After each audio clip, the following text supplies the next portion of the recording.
Hi friends, இன்ஸ் moms கிச்சனில் carrot halwa easy and tasty carrot halwa எப்படி பண்ணுறதுன்னு பார்க்கலாம் வாங்க. தேவையான பொருட்கள்: கேரட்டுங்க, 2 ஏலக்காய், 2 லவங்கம், முந்திரிங்க, திராட்சை, நெய், பால், சக்கரைங்க.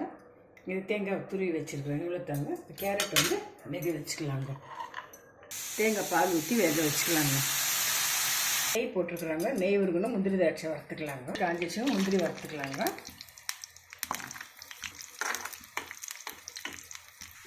இப்போ சுகர் போட்டுக்கலாங்க. சுகர் போட்டு தேங்காய் போட்டுக்கலாங்க. இந்த ஸ்டேஜில் தேங்காய் போட்டுக்கலாங்க. இப்போ நெய் முந்திரி திராட்சை போட்டு அது பண்ணிக்கலாங்க. ரெடி ஆகிடுச்சுங்க. பசங்களுக்கெல்லாம் செஞ்சு கொடுங்க. ரொம்ப டேஸ்டியாக இருக்கும். ஹெல்த்தி கூட இது நெய் இதெல்லாம். கேரட் எல்லாம் ரெடி ஆகிடுச்சுங்க ஃப்ரெண்ட்ஸ். காய் சாப்பிடாத பசங்களுக்கு இந்த மாதிரி வீக்லி ஒன்ஸ் கொஞ்சம் நெய், ட்ரை கிரேப்ஸ் எல்லாம் போட்டு பண்ணி கொடுத்தாக்காங்க இவங்க இஷ்டப்பட்டு சாப்பிடுவாங்க. ஹெல்த்தியும் கூட நீங்களும் ட்ரை பண்ணுங்கள் ஃப்ரெண்ட்ஸ். தேங்க்யூ ஃபார் வாட்சிங்.